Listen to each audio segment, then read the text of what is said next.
आपण चर्चा करतोय दत्तक घेताना या विषयावर. आपल्याला राजा शिरताटे प्रश्न विचारतात नाशिकहून. विचारा. नमस्कार मॅडम.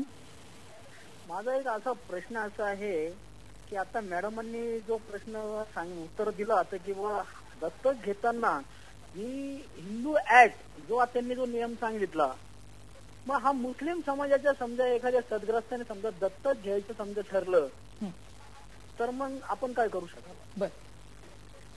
हिंदू मेंटेनन्स ऍक्ट जो आहे तो 1956 साली फक्त हिंदूंकरता आलेला आहे. पण इतर समाजातल्या लोकांनी काय करावं तर त्यांच्यासाठी गार्डियनशिप अँड वॉर्ड्स ऍक्ट म्हणून आहे आणि जो 1980 मध्ये आलेला आहे आणि त्या अंतर्गत ते अडॉप्शन करू शकतात. पण त्याला अडॉप्शन आम्ही म्हणत नाही, त्याला गार्डियन म्हणजे ते गार्डियन म्हणून बाळाचे नियुक्त केले जातात. 18 वर्षापर्यंत त्यांना त्याचा अधिकार असतो. त्यामुळे मुस्लिम, पारशी आणि ख्रिश्चन लोक ह्या कायद्याखाली अडॉप्ट करू शकतात.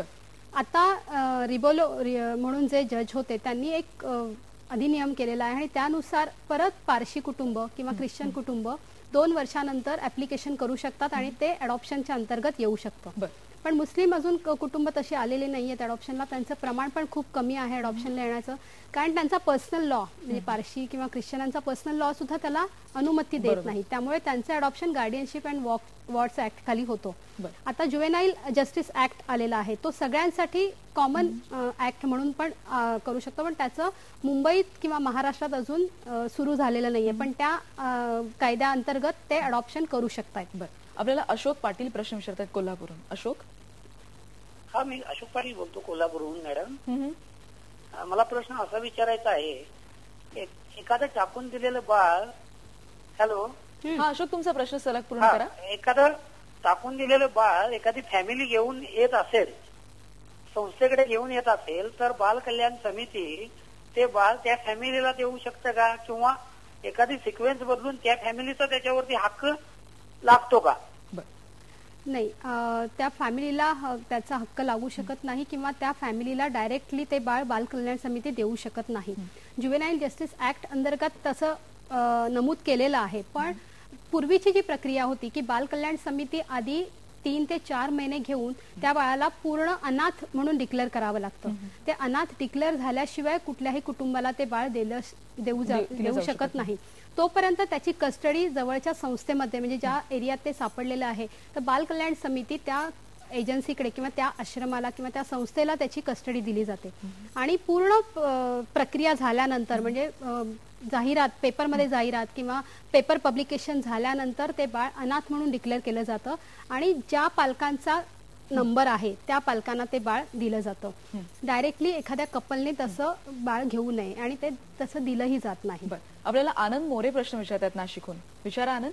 हॅलो. हा मॅडम, आम्हाला असं विचारायचं आहे की आम्हाला एक मुलगा आहे, पण आम्हाला एक परत मुलगा अडॉप्ट करायचा आहे, तर त्यासाठी मोठ्या भावांची वगैरे संमती लागते, तर तसं काही असतं का? की कारण आमच्या मोठ्या भावांनी त्यांचं थोडंसं मत दुमत आहे, तर त्याबद्दल मग काही सांगता येईल का मला?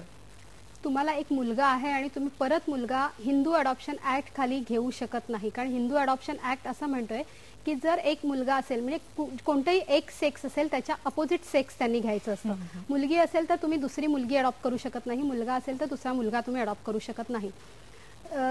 कारण त्याला जे हिंदू हेरिटेन्स किंवा तुमच्या संपत्ती जे आहे ते दुसऱ्या बाळाला मिळू शकत नाही, म्हणून ते विरोध केलेला आहे. तुम्हाला काहीतरी वेगळं त्याला लिहून द्यावं लागतं आणि ते दुसरं बाळ जे आहे ते गार्डियनशिप ऍक्ट खाली जातं. त्यामुळे तिथे लिगली भेदभाव होतो त्या मुलांमध्ये. त्यामुळे हिंदू अडॉप्शन मध्ये दुसऱ्या सेम सेक्सचं बाळ दिलं जात नाही.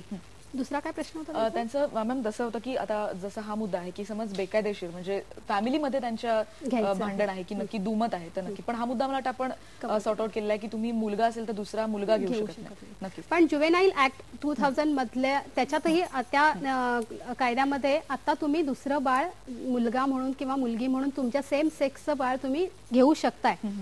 पण परत मी सांगू इच्छिते की अजून महाराष्ट्रात तो ऍक्ट अंमलात येण्यात खूप अडचणी येत आहेत किंवा तो कॉन्ट्रोवर्सी खूप आहे, त्यामुळे तो ऍक्ट अजून अंमलात येत नाहीये. पण त्या कायद्यामध्ये ह्या पालकांना एक हे दिलेलं आहे की तुम्ही सेम सेक्सचं बाळ घेऊ शकताय. आज आपण चर्चा केली दत्तक घेताना नेमक्या काय काय कायदेशीर प्रक्रिया आहेत किंवा मग मुलाची काळजी कशी घ्यावी किंवा मग पालकांची मानसिक तयारी कशी असावी या विषयावर आपण गेस्टचे आभार मानूया आणि आपण चर्चा केली ती मुलं दत्तक कसं घ्यायचं या विषयावर. उद्या आपण भेटणार आहोत स्त्रीरोग तज्ज्ञ डॉक्टर नंदिता पालशेतकर यांना आणि आपण चर्चा करणार आहोत वंध्यत्व या विषयावर.